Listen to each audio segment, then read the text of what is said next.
উপরে হামলা হচ্ছে এটার সুস্থ তদন্ত করে সুস্থ বিচার চাই। তাও তাদেরকে টাইম দেওয়া হয়েছে প্রশাসনকে যে আজকে 7টার মধ্যে এটার যাতে সুস্থ একটা বিচার হয়। দেখি তারা কি করে, নাহলে আমাদের বিচার আমরা হাতে নিয়ে নিব। কারণ 2 দিন আগে আমাদের আরেক ভাইয়ের উপর হামলা হয়েছে, আজকে আমাদের এই ভাইয়ের উপর হামলা হয়েছে। আজকে যার উপরে হামলা হয়েছে এই মানুষটা ছিল মাদারীপুর আন্দোলনের মূল প্রধানকারী। ওর হাত ধরে মাদারীপুর আন্দোলন আসে, ওর হাত ধরে আমরা আন্দোলনে নামি। আজকে ওর উপর হয়েছে, কালকে আমার উপর হামলা হবে না, কোনো গ্যারান্টি নেই, হতেই পারে। এটা সুস্থ একটা তদন্ত করে সুস্থ বিচার চাই। আর যারা হামলা করছে এরা তো হচ্ছে আমাদের সহযোদ্ধা না, বা এরা মাদারীপুর জেলা স্বাধীনতা আনছে, এটা হচ্ছে এদেরও কোনো অংশ না। এরা হচ্ছে প্রথমত সন্ত্রাসী। না আমাদের শিক্ষার্থীদের হাতে থাকবে কলম, তাদের হাতে কেন অস্ত্র যাবে, কেন হাতু থাকবে, কেন ছান থাকবে? আমাদের হাতে থাকবে কলম, আমরা শিক্ষায় শিক্ষিত, আমরা শিক্ষার জন্য আন্দোলন করছি। তাহলে সেখানে কেন হাতুর, কেন ছুরি, কেন চাপাটি থাকবে? তাহলে তো তারা আমাদের না। এদেরকে হচ্ছে আমাদের থেকে দূরে রাখতে হবে। আর আমার ভাইয়ের যে আজকে যে মৃত্যুর সাথে পাঞ্জা লড়ছে, মাদারীপুর সদর থেকে তাকে ঢাকা রেফার করে দেওয়া হয়েছে। আমার ভাইয়ের যেই আহত হয়েছে বা তাকে যেভাবে মারা হয়েছে এর সুস্থ বিচার যদি আজকে 7টার মধ্যে না করে, আমরা ছাত্র জনতা আবার মাঠে নামবো, আবার জেগে উঠবো। এই মাসুম বিল্লাহ মাদারীপুর জেলা বৈষম্য বিরোধী ছাত্র আন্দোলনের সদস্য সচিব এবং এই জুলাই গণ অভ্যুত্থানের সামনের সারির একজন জুলাই যোদ্ধা। ওর নেতৃত্বে এই মাদারীপুরের আন্দোলনটা সংগঠিত হয়, আপনারা সবাই জানেন। আজকে এনসিপির একটা মত বিনিময় সভা ছিল আমাদের মাদারীপুর সদর উপজেলার। এই সভায় সন্ত্রাসীরা হামলা করে। এই সন্ত্রাসীরা আমাদের এনসিপিতে নানা উপায়ে ঢুকছে। এরা যখন শুরুতে ঢুকে তখনই আমরা অবজার্ভ রাখি যে এদের উদ্দেশ্য ছিল ভিন্ন। এরা আওয়ামী লীগের এজেন্ডা বাস্তবায়ন করার জন্যই এই এনসিপিতে সদস্য পদ গ্রহণ করে নানাভাবে। এবং আপনারা দেখছেন যে জেলা এনসিপি কমিটি যখন গঠিত হয় তখন আমরা বৈষম্য বিরোধী ছাত্র আন্দোলন এটাকে প্রত্যাখ্যান করি, কারণ এখানে আওয়ামী লীগের যারা এজেন্ডা বাস্তবায়ন করে এই লোকগুলা এখানে ছিল। তো আজকে এই প্রোগ্রাম ছিল, এই প্রোগ্রামে মাসুম বিল্লাহ সহ আরো কয়েকজন ছাত্ররা ওখানে আয়োজন করতেছিল, আয়োজকের দায়িত্ব ছিল। আমাদের এই সন্ত্রাসীরা ধারালো অস্ত্র সেন্টার নিয়ে আইসা ওরা এলোপাথারি কোপায় মাদারীপুর সদর হসপিটালে আমাদের নেতৃবৃন্দরা ধরে নিয়ে আসে। দেওয়ার পর ইমিডিয়েটলি এখান থেকে রেফার করে ঢাকায়। এখন ঢাকা মেডিকেল কলেজ হাসপাতালে তাকে নেওয়া হয়েছে। মধ্যরাতে মাদারীপুরে এই কি ঘটাই দিল আওয়ামী লীগের ছাত্রলীগ। দর্শক বন্ধুরা, বর্তমান মাদারীপুরের আপনার সমন্বয়কেরা কিংবা ছাত্র ছাত্রীরা তারা দাবি জানাচ্ছে, বিশেষ করে আপনার সমন্বয় কমিটির বা এনসিপির যেই আপনার কেন্দ্রীয় নেতাকর্মী আছে তারা বর্তমান জোরালো দাবি জানাচ্ছে কিংবা বাংলাদেশের গণমাধ্যমে তারা এটা প্রকাশ করতেছে যে মাদারীপুরে বৈষম্য বিরোধী ছাত্র আন্দোলনের আপনার সদস্যর মহাসচিব মাসুম বিল্লাহকে কুপিয়ে আওয়ামী লীগের দুষ্কারীরা। দর্শক বন্ধুরা, ঘটনা কি? ঘটনাটি হচ্ছে আমি আপনাদেরকে একটু বিস্তারিত পড়ে শোনাচ্ছি। মাদারীপুরে বৈষম্য বিরোধী ছাত্র আন্দোলনের সদস্য মহাসচিব মাসুম বিল্লাহকে কুপিয়ে রাতের অন্ধকারে যখন সদস্য সচিব মাসুম বিল্লাহ তিনি তার বাইক নিয়ে বাসায় ফিরতেছিলেন রাতে, ঠিক সেই রাতের আধারের সুযোগ নিয়ে আওয়ামী লীগের ছাত্রলীগ দুষ্কারীরা তারা মাসুম বিল্লাহর উপরে ঝাঁপিয়ে পড়ে একটা পর্যায়ে তাকে কুপিয়ে চ্যান দিয়ে ধাও দিয়ে তাকে কুপিয়ে সেখানেই আহত করে। সেই রাস্তাকে কেন্দ্র করে বা রাস্তার আশেপাশে যেই গ্রামবাসীরা ছিল বা যেই জনগণ ছিল তারা একটা পর্যায়ে মাসুম বিল্লাহর বাবারে মারে বাঁচাও বাঁচাও বলে যে তিনি চিৎকার করছিল, সেই চিৎকার শুনেই এলাকাবাসী সেখানে আসে। একটা পর্যায়ে সেখানেই মাসুম বিল্লাহকে রক্তাক্ত করে কিংবা কুপিয়ে চলে যায় আওয়ামী লীগের ছাত্রলীগকারীরা। বর্তমান আওয়ামী লীগ বাংলাদেশে কিংবা আওয়ামী লীগের সমস্ত কার্যক্রম নিষিদ্ধ করার পরেও এত সাহস কিভাবে পায় বৈষম্য বিরোধী আন্দোলনের নেতা সদস্য সচিব মাসুম বিল্লাহকে রাতের আধারের সুযোগ নিয়ে তাকে কুপানোর? এটি হচ্ছে বর্তমান আপনার এনসিপির যেই কেন্দ্রীয় নেতাকর্মী আছে, এটি হচ্ছে তাদের ভারসমান আসলে বক্তব্য।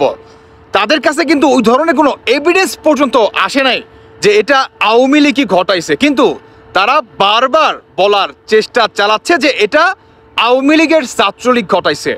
অরিজিনালি কি এটা ছাত্রলীগ ঘটাইছে? আচ্ছা, ছাত্রলীগ যদি ঘটায়ও থাকে তাহলে এভিডেন্স কোথায়?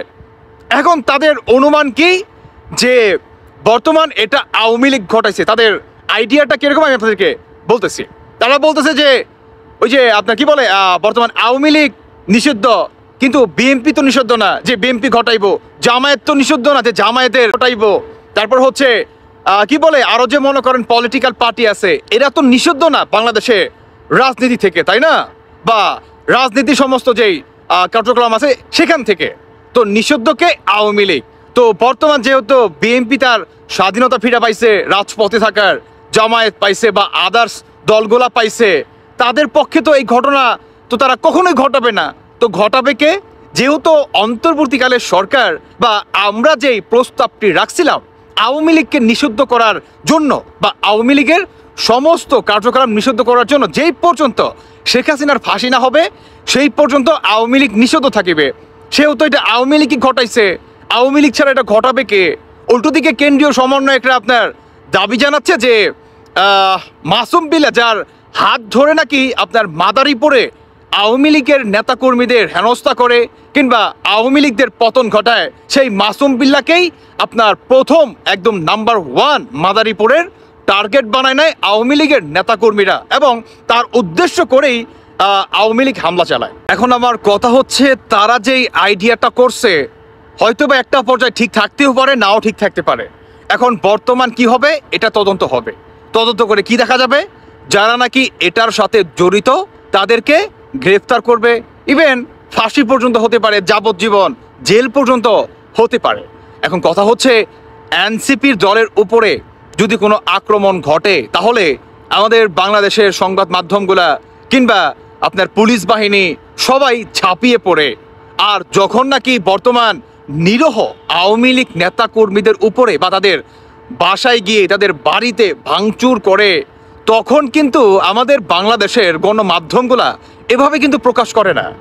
এখন তাদের উইদাউট আপনার এভিডেন্স ছাড়া মুখ জবানি নিয়ে যদি সম্পূর্ণ দায়ভার আওয়ামী লীগের উপরে চাপিয়ে দেয় তাহলে আসলে মানে বাংলাদেশে আইন বলতে কিছু থাকবে না।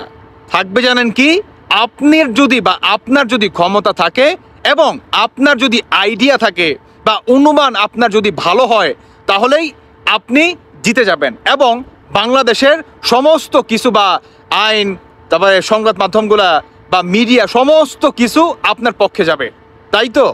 মানে বর্তমান আপনার এরা আসলে আওয়ামী লীগের ভয়ে, আমার ব্যক্তিগত মতামত যে এরা বর্তমান আওয়ামী লীগের ভয়ে আমার মনে হয় মানে এতটাই আতঙ্কে থাকে রে ভাই, আশেপাশে যদি কেউ কুষ্টা একটা পাদও দেয় বলবে যে আওয়ামী লীগ পাদ দিয়ে গেছে, আমাদের নাকটারে বলা জ্বালাই দিছে। আমার ব্যক্তিগত মতামত ভাই, আমার মনে হয় এই ধরনের কমপ্লেনও তারা করবে, যদি করার সুযোগ থাকতো এটাও তারা মিস দিত না।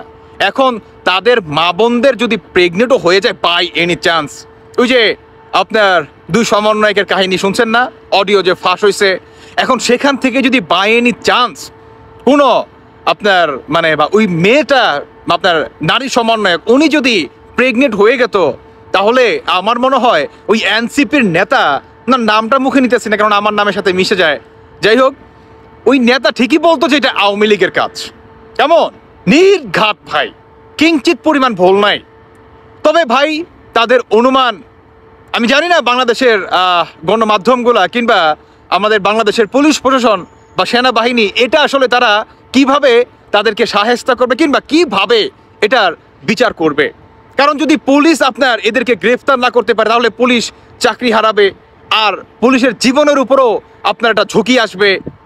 যেই নাকি মাদারীপুরের আপনার কি বলে থানার ইনচার্জ আছে ওনার উপরে চরম একটা আঘাত আনবে এনসিপিরা, এটা বোঝাই যাচ্ছে।